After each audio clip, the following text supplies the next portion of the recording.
From Software has done it again. Shadow of the Erdtree was a masterpiece, despite some of its flaws. I've had the best time going through it, and it has brought some pretty interesting insights into a few major areas in the game. One of those being the true origins of Marika, who she was, where she grew up, and why she became the merciless god that she did. Let's dive into it. The Hornsent people ruled over the lands located in the center of the Lands Between, known now as the Shadow Realm. The Hornsent have a very primal belief system, it seems, worshipping the elements and land rather than a higher power. We see this through the use of the divine beasts and their attunement with lightning, storms, and frost. We find proof of their worship of the Crucible in item descriptions, such as the fine Crucible Feather Talisman, which states, Hornsent view the Crucible as sacred for the refinement wrought through its evolutionary gifts, most prominently their tangled horns.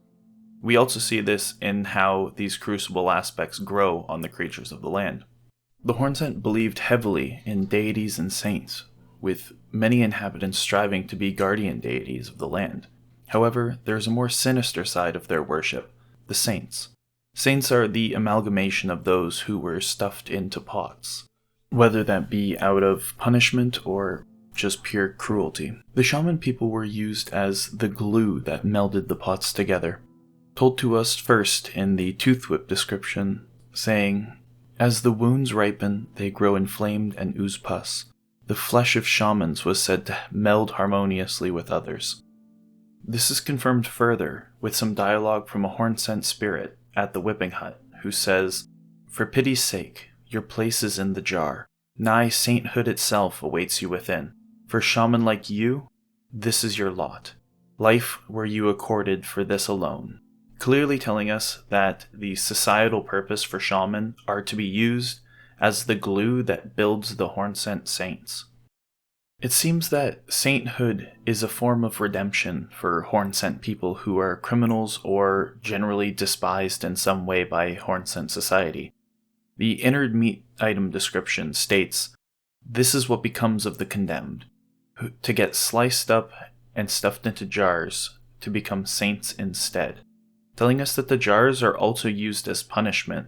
We can see the destruction wrought on Bonny Village, which was once a shaman town now filled with Hornsent and greater potentates. The remnants of the shamans have all been wiped out, all but one specific statue, the Grandmother, the spiritual deity of the shaman people. This statue is the one that gives us the Oh Mother emote, which gives us access to a very specific part of the map, one that provides us with a story of a shaman village not unlike Bonny Village. This village was invaded by Hornsent, its inhabitants massacred, tortured with tooth whips to ensure their fresh wounds would meld with the flesh of others, before being butchered and stuffed into pots, becoming the flesh that molded the saints of those pots.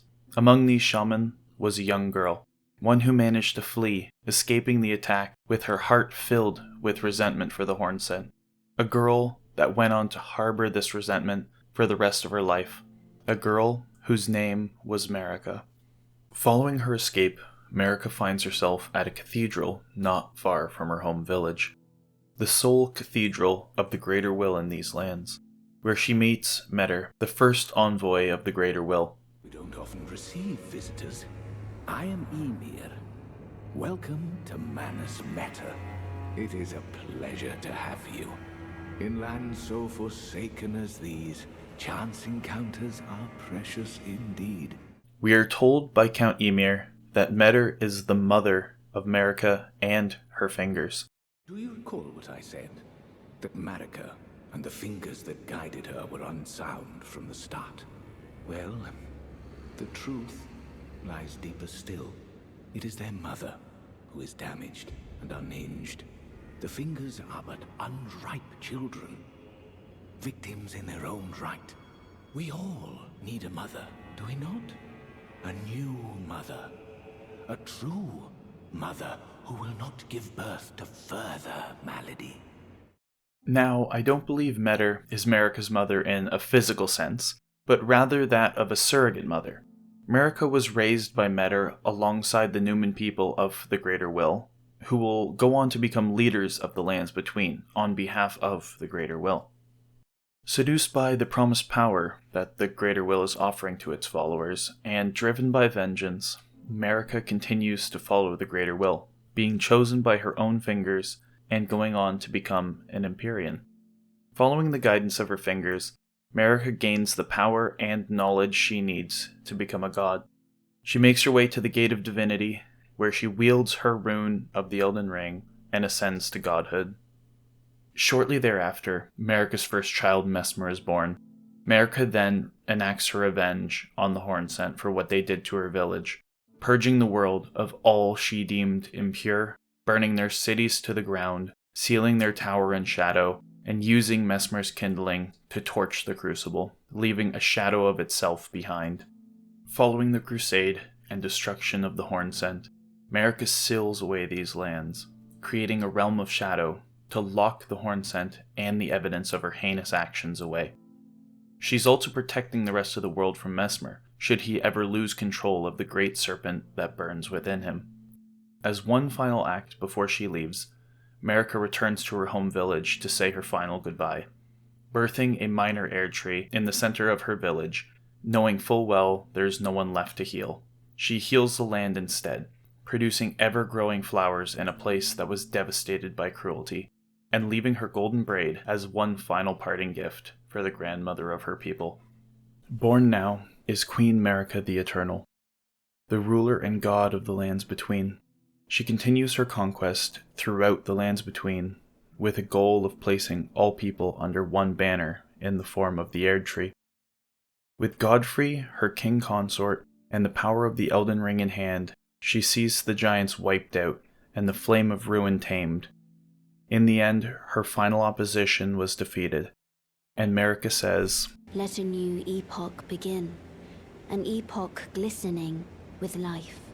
Brandish the Elden Ring for the age of the Erdtree." There are still a few unanswered questions I'm looking into about the Greater Will and Marika. Namely, what the Greater Will is, and what their motivations are. Did Marika have to divest herself the same way Miquella did to become a god? How does Radagon play into all of this? What is the original sin that Marika committed?